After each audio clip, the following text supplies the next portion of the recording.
నమస్తే, welcome to social post. నేను మౌనిక.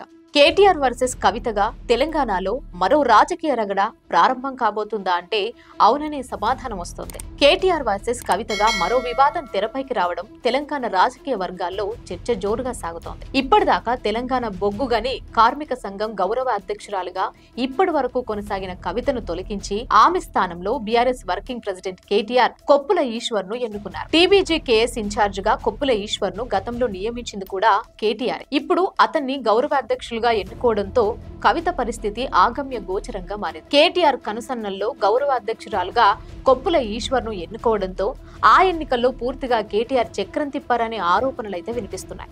కవిత అమెరికాకు వెళ్లిన సమయంలో అదును చూసి ఇలాంటి నిర్ణయం తీసుకున్నారని, జనరల్ బాడీ మీటింగ్ ఏర్పాటు చేయకుండా ఏకపక్షంగా ఎలా ఎన్నుకుంటారని కవిత వర్గం నేతలు విమర్శిస్తున్నారు. ట్రేడ్ యూనియన్ నిబంధనను ఉల్లంఘించి కార్మిక సంఘం ఆఫీసులో సింగరేణి బొగ్గు కాలరీస్ లో చర్చించి తీసుకోవాల్సిన నిర్ణయాన్ని బీఆర్ఎస్ పార్టీ ఆఫీసులో ఎలా తీసుకుంటారని ఎత్తి చూపుతున్నారు. టీజీబీ కేఎస్ నేతలు మాత్రం గౌరవ అధ్యక్షురాలిగా చెప్పుకునే కవిత హిందూస్థాన్, టీబీజీ కేఎస్ నేతలు మాత్రం గౌరవ అధ్యక్షురాలిగా చెప్పుకునే కవిత హిందూస్థాన్ మద్దూరు సంఘ్తో ఎలా జట్టు కడతారని ప్రశ్నిస్తున్నారు.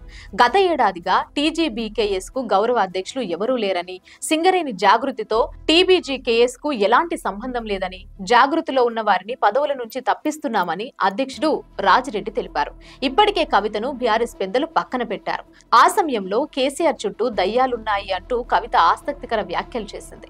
ఆ వ్యాఖ్యలు దుమారాన్ని రేపాయి. ఇప్పుడు టీబీజీ కేఎస్ అధ్యక్షురాలి పదవి కూడా పోయింది. ఇంత జరుగుతున్నా కేసీఆర్ మౌనం వీడకపోవడంపై సర్వత్రా ఆసక్తి అయితే నెలకొంది.